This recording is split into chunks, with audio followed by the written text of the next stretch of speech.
Hey guys, Sensei DePalma here. We're going to continue forward with the series that we've been working on, which is basic self-defense attacks. So far, some of the ground rules that we've laid that I think are very important is to always be able to control the posture or the attack of your opponent by the way that you hold yourself and carry yourself in a confrontation and how you position your hands. So we talked about not wanting to drop into a fighting stance in a self-defense situation, because that's the same thing as playing poker and laying your cards out on the table. It really shows your opponent, yes, I want to fight. And so we want to avoid that. We talked about how early on in my self-defense training, we always put our hands here, which was definitely an upgrade, although he can put one into my chin probably before I could block him. So what we're going to concentrate on doing, if we get the opportunity to, is to stagger our stance here and keep our hands in front of us as we talk to our opponent, whether we're saying, hey, relax, or whoa, you know what's going on here. You're prepared to defend yourself. He can't get a straight punch through, so most likely he's going to throw a hook, which allows you to put your hands into his face. But it definitely is a much more passive and controlled situation. Also, another rule that we really talked about was that your heart rate typically gets over 140 beats a minute in a real-life confrontational situation, which does not allow your fine motor skills to show up very easily. Now, I'm not saying that there's not people who train techniques all the time who move their fine motor skills into the gross motor skill category, but very, very difficult to do. So what we're concentrating on here today and in this series is controlling what we're doing through techniques and using things that will show up for you when your heart rate is at an accelerated pace. So we covered straight punch, we covered hook, and we covered push, which are three very common attacks amongst men. Today what we're going to cover is a lapel grab. So what I mean by that is, or shirt grab. What I mean by that is your opponent comes up, he grabs a hold of your shirt, and a lot of times curls the hands inward and might push you up against the wall. This can also, technique can be used to simulate a front choke, a shoulder grab, a muscle grab, a hair grab. These are techniques that you can use for any of those techniques. The reason that I'm using a lapel grab, I find it to be the most difficult because, or a shirt grab, because they have their hands full with some of your clothing. So if you can make the technique work while they have a hold of you, then when their hands are able to be moved, the technique's just going to be that much easier to execute.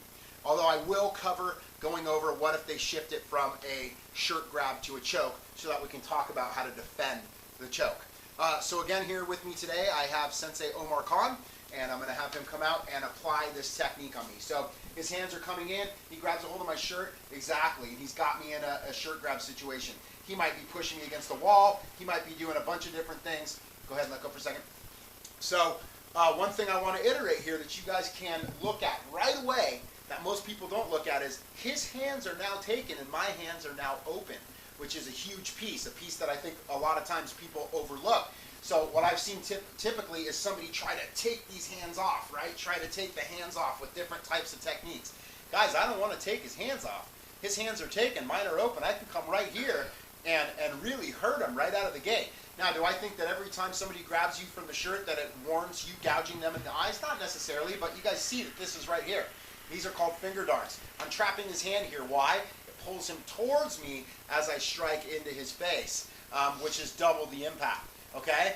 So what we're going to do here for this next technique is I'm going to give you a couple different options of things that you can do, but all of the options are going to stay in the same family of techniques that we used before, where you can use them in your gross motor skills category. So let's just start with, again, the first one that we did. He grabs onto my shirt, I trap his arm, and my hands come right here. Bam. If it's not an extreme situation, right, I can come in with a palm instead. I can come up the middle with a palm. I can hit him in the bridge of the nose with a bottom fist. Bam. Any of those are going to hurt pretty bad, right? And those are easy, guys. You could do those. Watch this video today. Go out and practice it a half a dozen times, and you're equipped and ready to do these techniques.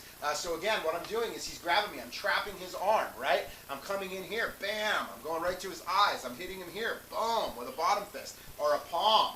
Even a corkscrew palm, right? Bam. Coming right into his face. Okay? One other thing that we can use from here that I really like to use a lot is what I call an upright elbow. Okay, so he grabs me from my shirt. I'm going to step between his legs, and I'm going to bring this elbow all the way over my head. You see how that works? And I look away. Why do I do that? This is trapped, so he can't hit me here. If he was to try to throw a punch right now, where's he going to hit me? back of the head. He's not going to do any real damage. And I'm going to split him right up his mouth and up his nose while I do this technique. Okay, so again, he comes to grab me, and I go, bam! I step right between his legs, and I hit him with that.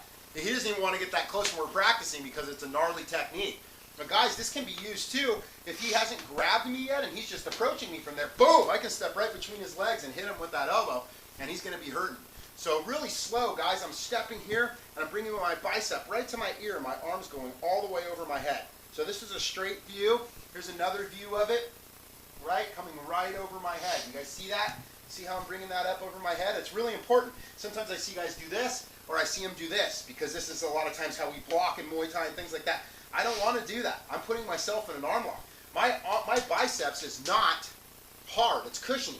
So when I bring it up to my ear, that doesn't cause me any pain, and it gives me a lot of velocity on the technique. So I'm going to have Sensei Khan come to another angle, and I'm going to show you guys again how I'm doing this. So he grabs me. I'm going to trap his arm, and I'm going to step right through the middle and bring that arm right over my head.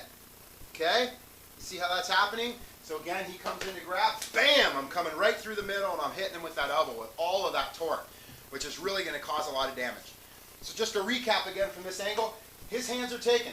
Mine are not. I can come in here. I can attack his eyes. I can attack his nose. I can attack his chin. Right? I can attack his cheek, the side of his face. Right? I can come both hands if I want to. Or I can step right up the middle and hit him with that elbow, amongst other things that we can do. Okay? So it's really important to look.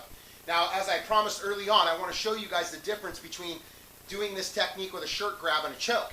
If he puts the choke on me, I need to dig in. If I leave my chin in this position and he drives his thumbs in, right, he's going to hurt me.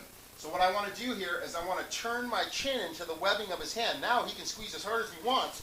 I can still talk to you guys, and he's not hurting me. And I can come in here and control his face, right? Whether I come in with picking his nose up in a nose lock or gouge his face or wherever I'm at. So again, he grabs me. Wow, I want to get that chin down, squeeze it hard, right? See, guys? I feel the pressure, but he's not hurting me at all, and I got all this right here, right? All this stuff to attack.